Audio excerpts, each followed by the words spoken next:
44편 우리 마저 읽습니다. 9절부터 마지막 절인 26절까지 우리 같이 읽겠습니다. 그러나 이제는 주께서 우리를 버려 욕을 당하게 하시고 우리 군대와 함께 나아가지 아니하시나이다. 주께서 우리를 대적들에게서 돌아서게 하시니 우리를 미워하는 자가 자기를 위하여 탈취하였나이다. 주께서 우리를 잡아먹힐 양처럼 그들에게 넘겨주시고 여러 민족 중에 우리를 흩으셨나이다. 주께서 우리 주의 백성을 헐값으로 파시며 그들을 판값으로 이익을 얻지 못하셨나이다. 주께서 우리로 하여금 이웃에게 욕을 당하게 하시니 그들이 우리를 둘러싸고 조소하고 조롱하나이다. 주께서 우리를 뭇 백성 중에 이야기거리 되게 하시며 민족 중에서 머리 흔들림을 당하게 하셨나이다.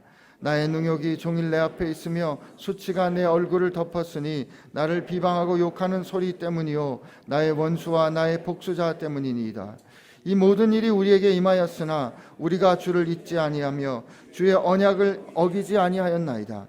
우리의 마음은 위축되지 아니하고 우리의 걸음도 주의 길을 떠나지 아니하였으나 주께서 우리를 승냥이의 젖으로 밀어넣으시고 우리를 사망의 그늘로 덮으셨나이다. 우리가 우리 하나님의 이름을 잊어버렸거나 우리 손을 이방신에게 향하여 폈다면 하나님이 이를 알아내지 아니하셨으리까. 무릇 주의 마음은 비밀을 아시니이다. 우리가 종일 주를 위하여 죽임을 당하게 되며 도살할 양같이 여김을 받았나이다. 주여 깨소서. 어찌하여 주무시나이까. 일어나시고 우리를 영원히 버리지 마소서. 어찌하여 주의 얼굴을 가리시고 우리를 고난과 압제를 잊으시나이까. 우리 영혼은 진토 속에 파묻히고 우리 몸은 땅에 묻혔나이다. 일어나 우리를 도우소서. 주의 인자심으로 말미암아 우리를 구원하소서. 아멘. 병원에 사랑하는 사람이 입원해 있을 때 우리가 기도한 그 다음 날 아침에 정말 기적과 같이 아픈 상처가 아물고 벌떡 일어나는 일이 있으면 얼마나 좋겠습니까? 그리고 그런 일이 일어나기도 하지만 대부분의 우리의 삶은 그닥 변하지 않는 것 같은 모습을 발견하게 됩니다. 어제까지 우리가 본 시편의 기자는 그렇게 말했습니다. 하나님, 나는 하나님 확실히 하나님에 대해서 들었습니다. 그리고 그 하나님이 오늘 나의 왕이 되시기 때문에 오늘 내 삶을 향하여 구원을 명령하여 주십시오. 내가 주의 이름으로 살고 내 힘을 의지하지 않고 주의 힘을 의지하여 내가 싸우겠습니다. 살겠습니다. 왜냐하면 주께서 이미 나를 구원하셨기 때문입니다. 나는 주님을 영원히 찬양할 것입니다. 라고 그가 기도했습니다. 그런데 그의 기도는 어떻게 이어집니까? 그런데 하고 오늘 읽은 이 말씀의 현실로 이어집니다. 교회에서 우리 말씀 볼 때 늘 시편 1편과 시편 23편 같은 말씀을 보면 얼마나 좋겠어요.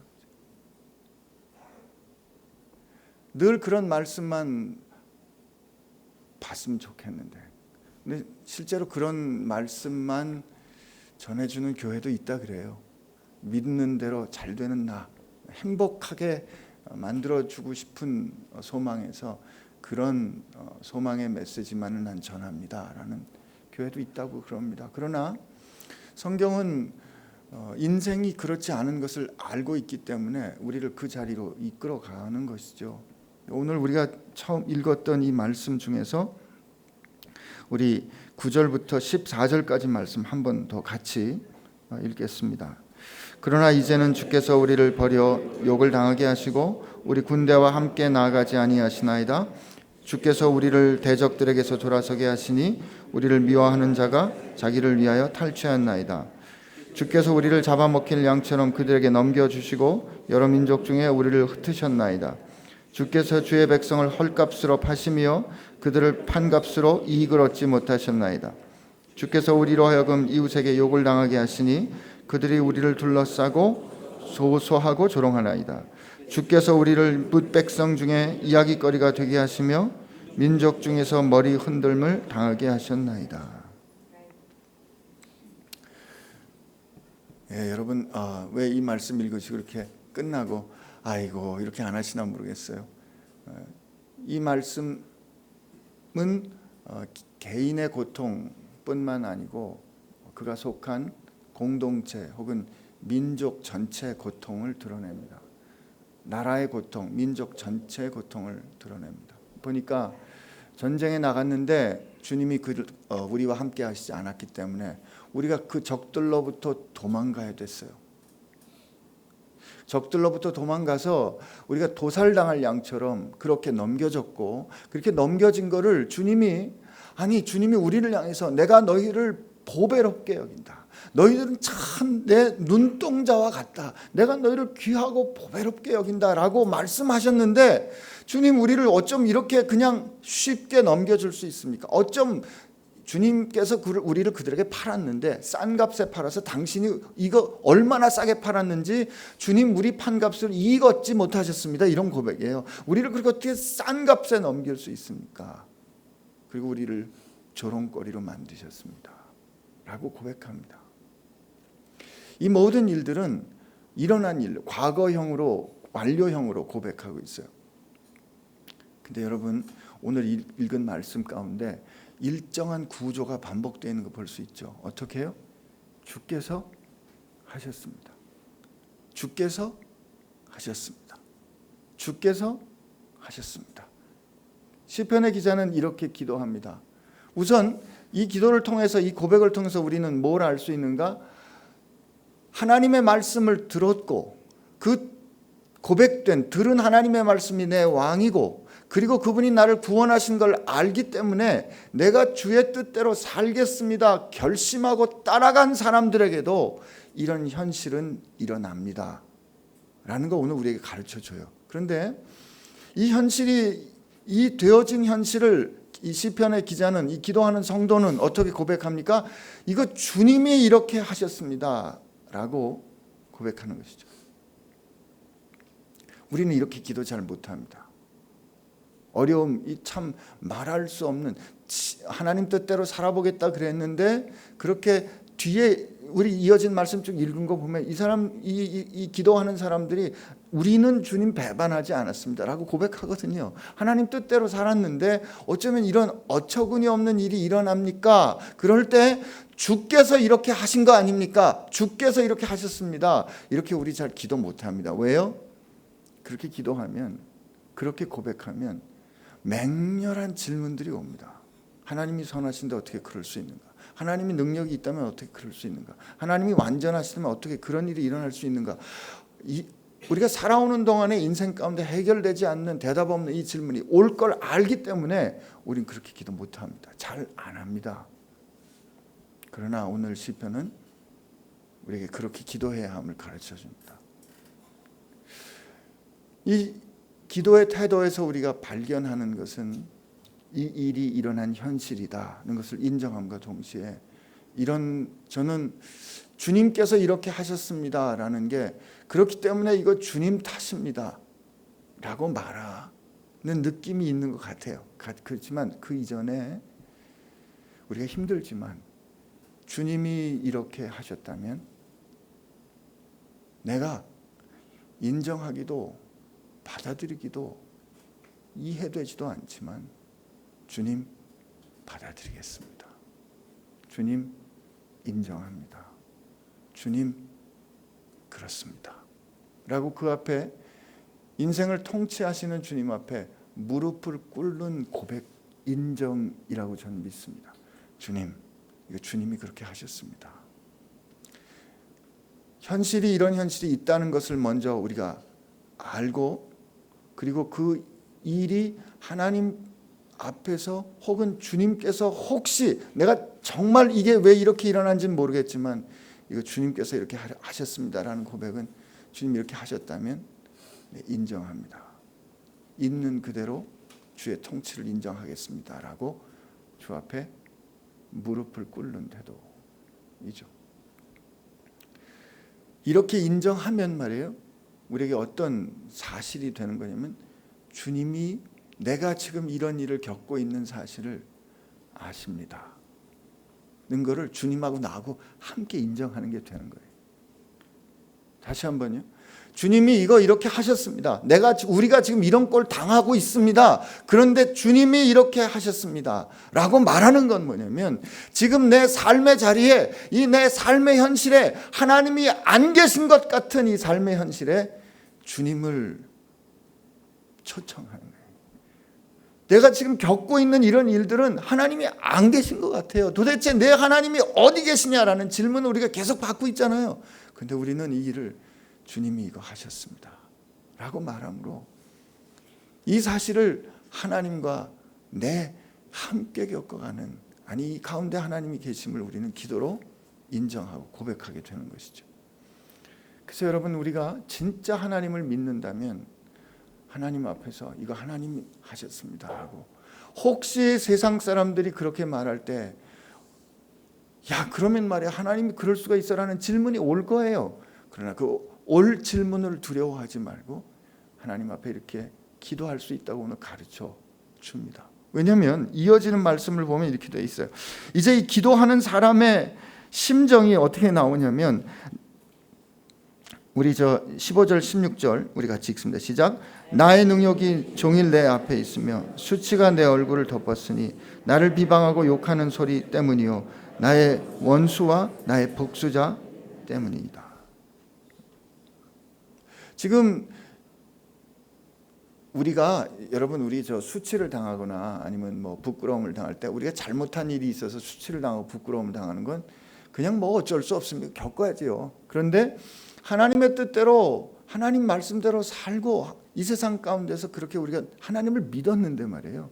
믿었는데 꺾어지는 믿었는데 하나님은 여러분 우리가 이 시대에 하나님의 말씀 이렇게 붙잡아야 합니다. 여러분 우리가 교회는 다른 사람을 위해서 기꺼이 손해봐야 합니다 라고 우리가 고백하고 그렇게 살았는데 아니 그렇게 살은 그 교회가 하나님의 약속하신 대로 우리가 기대했던 부흥이 일어나지 않을 때 야 거봐 그렇게 하면 되겠어?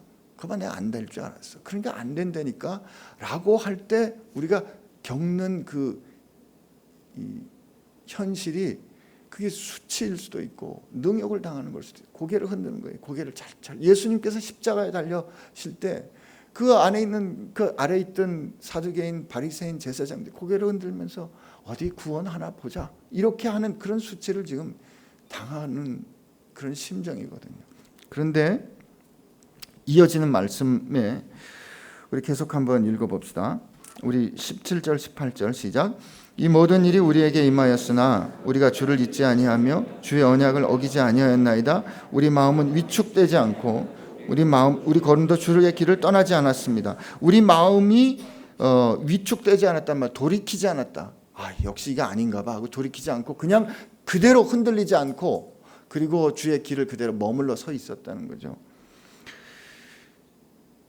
나는 우리가 이런 신앙의 고백을 가졌으면 합니다. 여러분 진짜 사랑이 진짜인지 믿음이 진짜인지 정말 우리 관계가 정말 소중한 관계였는지는 언제 드러나는가 하면 힘들 때 드러납니다. 섭섭할 때 드러납니다.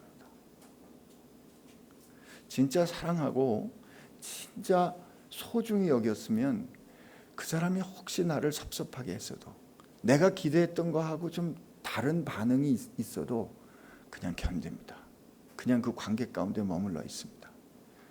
그런데 진짜 사랑하지 않았을 때는요. 사실 내가 사랑합니다. 내가 당신을 존경합니다. 라고 쫓아다녔지만 그 쫓아다닌 것이 당신이 나를 만족시켜주기 때문입니다. 라는 이유였다면 만족되지 않았을 때 내가 원하는 것이 원하는 대로 되지 않았을 때는 금방 그 관계를 깨뜨립니다. 근데 오늘 시편의 기자는 하나님 내가 이렇게 수치를 겪었어도 나는 당신을 떠나지 않았습니다. 이렇게 고백하고 있는 거예요. 여기 이 17절 18절은 끝나지 않은 시제로 표현이 돼요. 나는 그대로 머물러 있습니다. 이렇게. 그런데요 얼마나 기가 막히냐면 이렇게 했으면 이 대목에서 이제 주님이 그래 역시 너는 내가 사랑하는 사람이야 라고 꺼내 주셔야 되잖아요. 그런데 그 다음에 기도가 어떻게 되냐면 지금 마치 이런 것 같아요. 1절부터 8절까지 우리가 하나님 편에 딱 서 있어요. 근데 하나님이 우리를 확 하나님이 안 계신 쪽으로 밀어넣는 거예요. 그래서 내가 수치를 당하지만 그러나 나는 하나님 하나님 당신 편에 있습니다라고 머무는 거예요. 근데 하나님이 우리를 어디로 꺾어서 밀어넣냐면 말이죠. 이렇게 돼 있어요. 주께서 우리를 승량의 처소에 밀어넣으시고 우리를 사망의 그늘로 덮으셨나이다.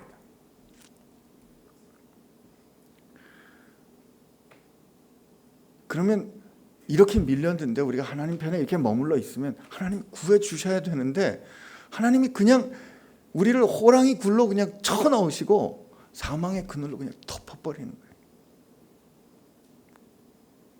난 이 말씀을 읽을 때 다니엘 생각났습니다.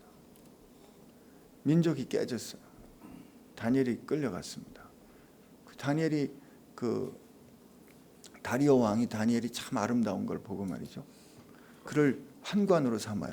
환관으로 삼는다? 무슨 뜻이에요? 거세당합니다. 그가 풀무불의 시험을 견뎠어요.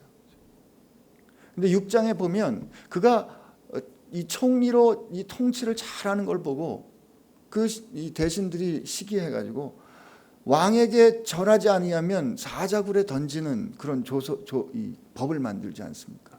그런데 다니엘이 그 조서에 왕의 직인이 찍힌 것을 알고 그가 늘 하던 대로 예루살렘에 있는 그것을 향하여 창문을 열고 하나님께 경배합니다.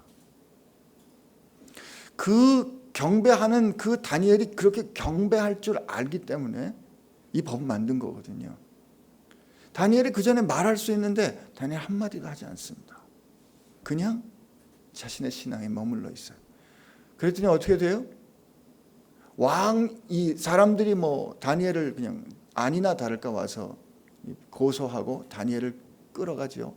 그 다니엘을 끌어갈 때 왕이 알았어요. 얼마나 이 다니엘을 위해서 이 다니엘을 죽이려고 모함하려고 이 법을 만든 것인지 이 왕도 알았지만 자기의 직인이 찍은 그 왕도 법을 깨뜨릴 수 없기 때문에 다니엘을 사자굴에 쳐넣으면서 내가 믿는 그 하나님이 너를 구원하기 바란다 하고 다니엘을 사자굴에 쳐넣을 때 그리고 그 다음날 아침에 왕이 다시 가서 다니엘아 내가 살아있느냐 사시는 하나님 너를 구원했더냐라고 물어보는 그때까지 다니엘은 한마디도 하지 않습니다. 여러분 이 일이 진행되는 이 다니엘서 6장을 읽어보면 이 사람들 다니엘을 고소하고 참소하는 사람들 이 사람들은 끊임없이 쉼없이 말을 하는데 그 일을 겪어내는 다니엘은 한마디도 하지 않습니다. 다만 그는 하나님을 사랑하는 하나님을 예배하는 예배자로 머물러 있고 그가 꺾어져 사자굴에 던져져 사람들이 생각할 땐 그 다음날 아침에까지 아무 소리도 안 났거든요. 그건 뭐예요? 우리가 알고 있는 자연 법칙으로는 뭐예요? 그는 죽었답니다. 사망의 그늘이 그를 덮은 거예요. 근데 어떻게 해요? 그 다음날 아침에 어떻게 됐어요? 사시는 하나님이 너를 구원했더냐. 왕이여 왕은 만세수를 누리소서 하고 다니엘이 살아있어. 그때야 다니엘이 말하거든요.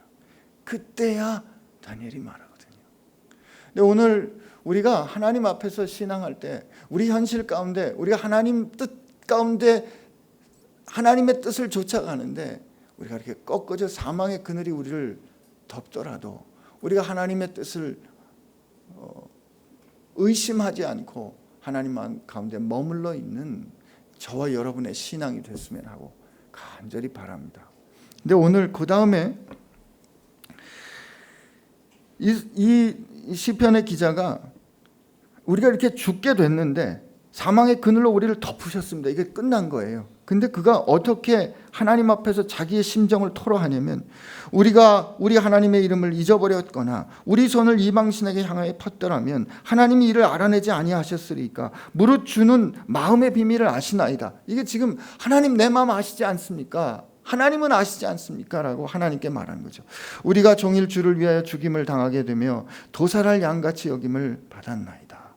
그리고 근데 여기서 나는 우리도 이렇게 고백했으면 좋겠는데 22절을 우리 한번 고백합시다. 시작.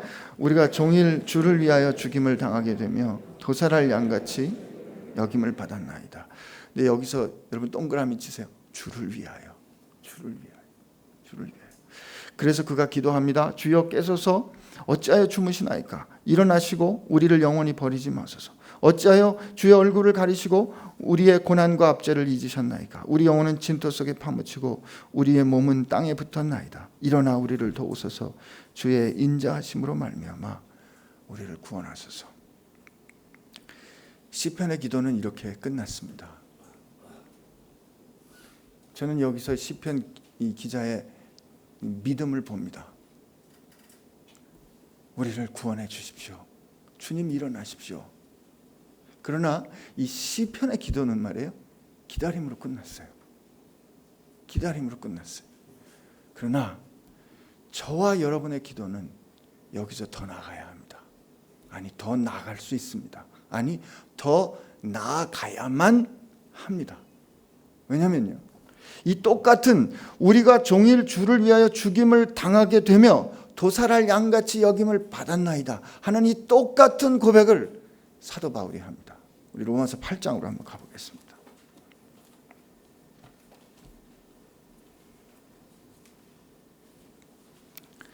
(31절부터) 마지막까지 우리 한번 읽는데요, 이게 오늘 우리의 기도와 고백이 될 줄로 믿습니다. 우리 한번 같이 읽습니다. 그런즉 이 일에 대하여 우리가 무슨 말하리요? 만일 하나님이 우리를 위하시면 누가 우리를 대적하리요? 자기 아들을 아끼지 아니하시고 우리 모든 사람을 위하여 내주신 이가 어찌 그 아들과 함께 모든 것을 우리에게 주시지 아니하겠느냐? 누가 능히 하나님께서 택하신 자를 고발하리요? 의롭다 하신 이는 하나님이시니 누가 정죄하리요? 죽으실 뿐 아니라 다시 살아나신 이는 그리스도 예수시니 그는 하나님 우편에 계신 자요 우리를 위하여 간구하시는 자니라. 누가 우리를 그리스도의 사랑에서 끊으리요? 환난이나 곤고나 박해나 기근이나 적신이나 위험이나 칼이랴. 기록된 바 우리가 종일 주를 위하여 죽임을 당하게 되며 도살할 양같이 여김을 받았나이다 함과 같으니라. 그러나 이 모든 일에 우리를 사랑하시는 이로 말미암아 우리가 넉넉히 이기느니라. 내가 확신하노니 사망이나 생명이나 천사들이나 권세자들이나 현재일이나 장래일이나 능력이나 높음이나 기쁨이나 다른 어떤 피조물이라도 우리를 우리 주 예수 그리스도 예수 안에 있는 하나님의 사랑에서 끊을 수 없으리라. 사도 바울은 44장에 있는 시편 44편에 있는 이 말씀을 이 고백 가운데 가져옵니다. 그가 이 말씀을 가져왔다는 말은 이 모든 상황을 가지고 온다는 뜻이에요. 그런데 이 시편의 기도는 주여 깨소서, 주여 일어나소서 라고 끝나지만 사도 바울은 그가 일어난 걸 봤어요. 그가 죽음에서 일어나신 걸 봤어요. 죽음을 깨뜨리고 일어나신 걸 봤단 말이에요. 그리고 요한을 통해서 하나님께서 보여주신 것을 그도 들었을 거예요. 그가 눈을 열어 하늘을 보니까 주께서 자기 피로 백성들을 다시 사서 말이에요. 이 시편 44편의 기도는 하나님 왜 우리를 그렇게 싼 값에 파셨습니까? 이 기도는 마지막에 어떻게 끝나냐면 주여 우리를 구속하소서, 속량하소서. 이건 뭐냐면 우리를 값주어 다시 사소서 이런 뜻이거든요. 그런데 사도들은 다 본 거예요. 요한계시록에서 그가 자기 피로 우리를 사서 우리를 나라와 제사장 삼으셨다 합니다. 9절부터 나오는 이 민족이 흩어지는 아픔을 이제 이 땅에 잠시 있다 없어질 나라가 아니라 하나님의 영원한 나라로 다시 세우신 것이 일어났고 시작된 것을 본 거예요. 그리고 주님께서 이제 깨시고 일어나시고 우리를 그의 생명으로 사신 걸 본 거예요. 그러므로 여러분과 제가 우리가 종일 주를 위하여 도살할 양같이 여김을 받았나이다 라고 우리 자신을 하나님 앞에서 고백할 때 우리에게는 이 승리의 확신과 함께 고백되는 믿음이 있어야 할 줄로 믿습니다. 믿음은 바라는 것들의 뭐죠? 증거요. 실상이요. 보이지 않는 것들의 증거라 했습니다. 그 히브리서 11장은 이렇게 시작되기 때문에 믿는 대로 다 받을 거로 끝나지만 그 11장의 마지막은 그 믿는 사람들이 받지 못하고 죽었다고 그렇게 끝납니다. 여러분, 우리 인생에 이런 약속을 받았으나 약속된 것이 이루어지지 않고 죽음으로 끝날 수 있는 것이 우리 인생의 현실임을 성경은 그대로 말해줍니다. 그러나 여러분, 그건 다만 시간의 차이일 뿐입니다. 다니엘은 사자굴에서 하루 만에 다시 살아났고요. 그때 다니엘은 죽지 않은 거죠. 그죠? 그러나 주님은 죽으시고 사흘 만에 살아나셨고요. 우리 사랑하는 김철수 형제는 우리가 몇 년이 될지 모르겠어요. 몇십 년이 될 수도 있겠죠. 그러나 반드시 다시 살아날 겁니다. 우리가 반드시 다시 만날 겁니다. 그렇기 때문에 우리의 기도가 하나님 앞에 나갈 때 누가 그리스도의 사랑에서 끊으리요? 누가 그리스도의 사랑에서 우리를 끊을 수 있겠습니까? 저와 여러분의 기도가, 저와 여러분의 탄식이 이 확신 가운데, 이 절대로 깨어질 수 없는 승리 가운데 고백되는 탄식 되기를 바랍니다. 우리 하나님 앞에 우리 같이 기도할 때 하나님께서 오늘 우리에게 이 기도를 보여주시면서 이 기도가 너희들이 해야 하는 기도라고 할 때, 그렇습니다 하나님, 이런 일이, 이런 폭풍 같은 일이, 사망의 그늘이 우리를 덮는 일이 우리 삶 가운데, 우리 현실 가운데 일어날 수 있음을 하나님 이제 우리가 인정하겠습니다. 그러나 이제 우리가 믿음을 가지고 하나님 앞에 그런 일이 일어날 때 누가 그리스도의 사랑에서 우리를 끊으리요라고 고백할 수 있는 신앙으로 다시 일어서는 부활의 능력으로 소망하는 저희들, 우리 교회 되게 하여 주옵소서. 이렇게 하나님 앞에 같이 간구하겠습니다. 하나님 아버지, 이 시간 주님 앞에 기도합니다. 우리의 연약함도 아시고 우리의 인생도 주님은 아시는데 하나님, 그러나 오늘 이 기도로, 이 탄식으로 우리를 위로하여 주심을 감사합니다. 시편의 기도가, 이 시편의 고백이 오늘 그리스도 예수를 통하여 성취되고 그리스도 예수를 통하여 이루어진 것을 하나님 우리에게 보여주셔서 감사합니다. 그러므로 하나님, 오늘 우리 삶 가운데 어떤 일이 일어날지라도 하나님, 주께서 이렇게 하신 것을 알고 주님 앞에 고백하며 주님 앞에 인정하며 날마다 그 상황 가운데서 주와 함께 동행하는 저희들 되게 하여 주시옵시고, 그 어떤 일도 그리스도의 사랑에서 우리를 끊을 수 없음을 기억하고 담대히 일어서는, 그래서 마침내 주의 길을 걸어가는 저희들 되게 하여 주옵소서. 그렇습니다. 주님, 누가, 그 무엇이 우리를 그리스도의 사랑에서 끊을 수 있겠습니까? 주님께서 생명으로 죄값에 팔려 죽음에 내던져진 우리를 당신의 생명으로 값주어 사셨사오니, 사신 바 된 그 사랑 가운데 우리가 끝까지 머물러 있기로 결심합니다. 아니, 우리의 결심이 아니라 주님이 붙잡아 우리를 이끌고 가신 이 현실 앞에서 그저 담담히 감사함으로 머물러 있기를 고백합니다. 우리의 산 소망 되신 예수 그리스도의 은혜와